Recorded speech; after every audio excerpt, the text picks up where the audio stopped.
Hey guys, Cameron here with Emerson Property Management. Every week I bring you tools, tactics, strategies, lessons I've learned, things that have helped me build up a sizable rental portfolio in about 2 years and now manage that portfolio.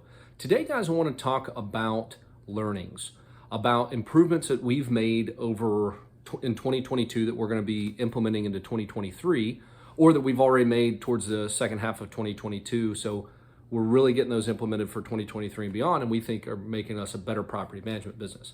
So whether you're just starting out and maybe have 1 or 2 rentals, or you're a current client, these are some of the things you're going to notice that are going to be different, or some things that you can implement if you want to do your own property management and better improve your property. So I've been doing this now about 8 years, and these are things we're learning all the time. Every time you think you know something, a new law comes out, or maybe a new technology comes out. I'm not a big fan of the shiny object syndrome, but these are the things that we've learned as a company in 2022, and things that we're going to be improving, or improvements that we've made that are going to make us better at property management. So these are in no particular order. The first one, maintenance. So this is the bane of most property management companies' existence. Unfortunately, is a necessary evil. If maintenance was easy, property management would be damn near non-existent, or not necessary. So what we've done, we realized we're using Buildium as our property management software, but just submitting a task and letting a vendor handle everything, we decided to go with Property Meld. So if you're an owner, you really will start seeing a lot more communication, a lot more emails with, hey, click this link to approve. And Property Meld is going to give us a lot more clarity on when the vendor can schedule. The tenant will be able to see that and know, so we can see they get ratings. Right now we have like a 4.7 out of 5 for surveys, so it automatically sends feedback surveys for folks. We've had great success with that. So there's a lot of good things with maintenance that Property Meld solves that we didn't have. Or another example is workflows and templates, or auto assigning certain vendors to things. So it really speeds up that process. So in case we do have an emergency, or do have something that we need to take care of quickly, we can build all that in Property Meld, and we've spent a lot of time in 2022 building that into Property Meld. So it's more seamless for 2023. So maintenance is a big thing you've seen. If you're a smaller owner, this is probably not one you can implement. Although you might only have, with a couple properties, you might only have a few maintenance requests a year. So this is something when you get a little bit bigger portfolio. Property Meld has been a godsend. They're not paying me to say it, it's just God honest truth. So that's the first thing. The second thing we've done, and we're going to get better at, is owner communication. So in 2023, you guys are going to see, if you're an owner with us, you're going to see a lot more communication around renewals, turnovers, when we list a property. We're going to be talking to you quite a bit more.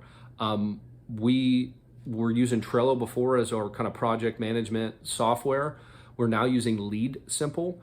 Again, not paying us to say this. It's just been a fantastic software, and we've worked with some really great people to implement a lot of processes that are going to help create clarity between what's going on with the owner and what's going on in our business. If you're a smaller mom and pop, probably don't need to worry about Lead Simple and building those processes. A simple checklist, because you're doing everything, is going to be sufficient.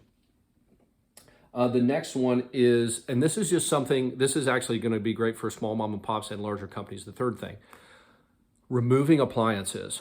So something that we were doing from kind of the beginning of when we were started property management is trying to make the properties as appealing as possible. We make, if it was kind of marginal, we would replace things. We wanted our properties to pop. We wanted, as much new stuff as we could get in there.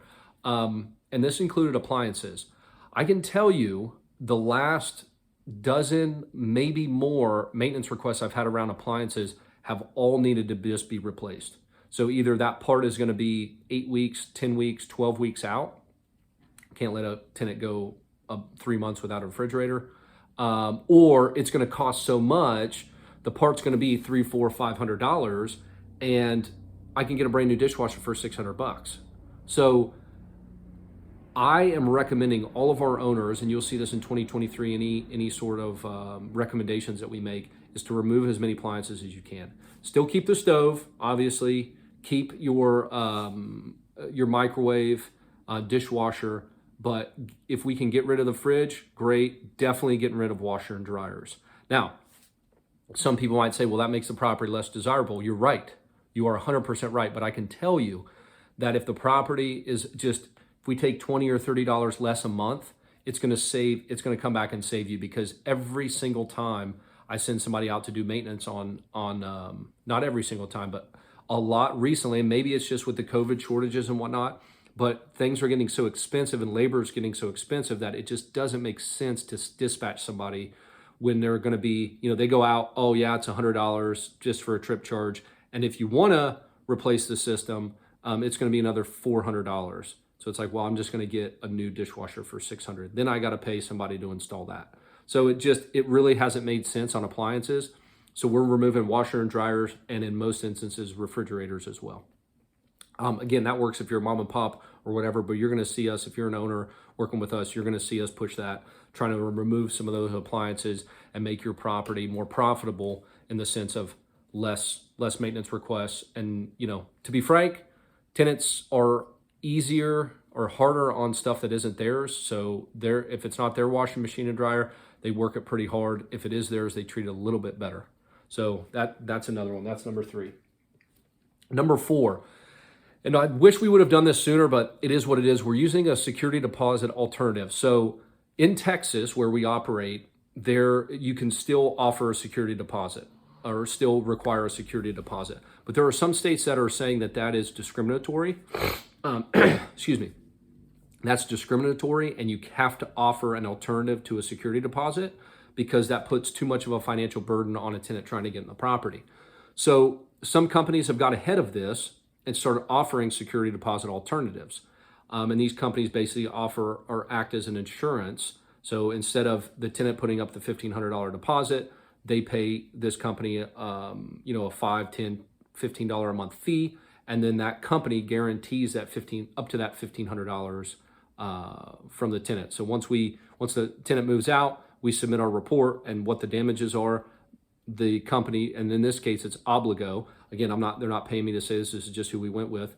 Obligo will either get that money from the tenant, or if the tenant doesn't pay or they go ghost or whatever, Obligo will come up with those funds.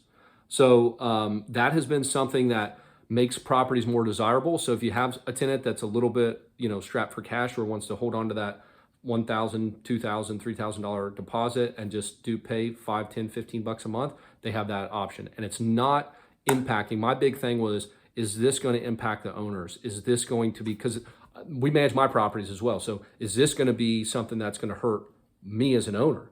And the answer is no, because this company Obligo is actually insuring that deposit. So that's a big one. It's going to make our properties way more desirable and rent more quickly. If you're a small mom and pop, I don't know that if this is feasible. You might have to have a significant door count.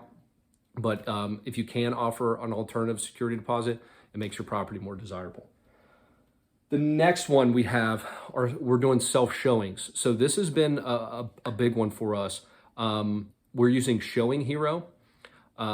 This is a company that, you put in your driver's license, credit card, all sorts of security. We have electronic lock boxes that generate codes to tell us when people go in and out of properties. And this is, I was very apprehensive to doing self-showings, but I was realizing that we can't be everywhere all at once. And the ability for us to allow somebody that's qualified to go see the property when they want is way, it allows the property to rent quicker. I mean, period, flat out, period, end of story, because our team can't be everywhere. So we have somebody that wants to see some at 7 o'clock at night. We may or may not be able to get there. Or, hey, I need to get in before my work at 7 a.m. We may or may not be able to do that the next day. So this allows them to go.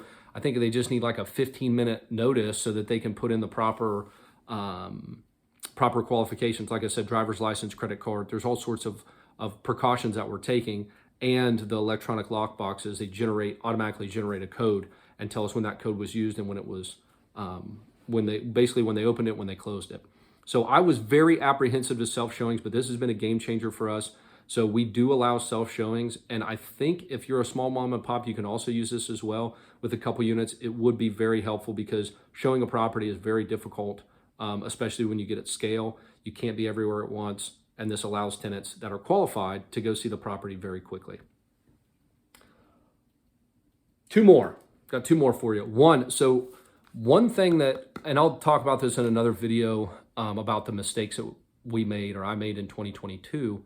But one of those, and I won't get too much into detail, is letting people that are good at what they do what they do, and us stay in our lane of what we're good at. And one of those was property inspections. So you're still going to see the same cost. If you're an owner working with us, you're still going to see the same cost. It'll come through Emerson. That's not going to change. But we have decided to outsource our property inspections to on-site pros. Again, not getting any pay to say this. This is just who we went with. And that allows us, again, to add more value to the owner because we're not spending 3 hours driving, 1 hour driving to the property, 1 hour doing the inspection, 1 hour driving home. We just pay these folks. So we're actually losing revenue, losing that maintenance revenue, but we are able to take that time and use it more valuably to spend more time with you as the owner and work on more higher value tasks. So that's been a big game changer. Again, we are not great at property inspections, so we let people who are, that's all they do is property inspections. We let them do that. And you'll see that kind of as a theme as we talk about some of these other, security deposit alternatives. We're not trying to implement our own security deposit alternative. We're letting Obligo handle that. Lead Simple. We're not trying to create a process system. We're using Lead Simple's system. All these things are really just us staying in our lane and letting really good people, hiring and bringing on great people to do what they're great at. The last one, and this is going to be important. I'm going to do another video, a whole separate video on this, but this is something as an owner, this is going to be really impactful for the people that are our owners. We, Emerson, are going to set the rent price. We are no longer going to allow owners to determine the rent price. And I'm going to do a whole separate video on why that is, but I can tell you, you're going to be blown away when you see the vacancy differences between when Emerson sets the rate and has control of the rent price versus when an owner does. Because we have MLS access, we're processing the tenants, we understand the lead flow. We want to get this property leased for you as quickly as possible. And as an owner, there might be a number you're trying to hit, but in all reality, check out that video. It's up here about vacancy and how that kills your cash flow. You just can't afford to let that property sit. And we've had properties sit 3 or 4 months because the owner did not want us to change the price. So we are having full control of that in 2023. So if you say, Cameron, why'd you drop this $25, $50 without consulting with me? There's going to be no consulting with owners on price adjustments or rates that we're going to set for renewals or for turnovers and new listings. So we're going to set the price. That's it. And then we're going to make the necessary drops to get somebody rented for you as quickly as possible.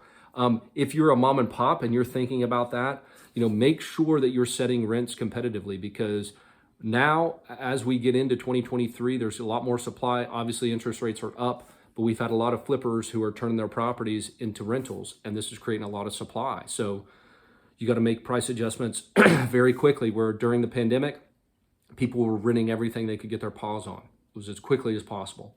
So that was the last one I had, those 7. I hope that you guys can see out of those 7 learnings and things that we're taking into 2023 and implementing in 2023, that we're going to be a better property management company for you. And I hope if you're a mom and pop that you can see that there's some advantages to some of those companies that you can implement right now today to stay focused on growing your portfolio and, doing higher value tasks, letting people be really good at what they're good at, and you stay in your lane. I hope that was helpful. If it was, let me know. If it wasn't, let me know. Can't wait for 2023, guys. It's going to be a great year. Cheers.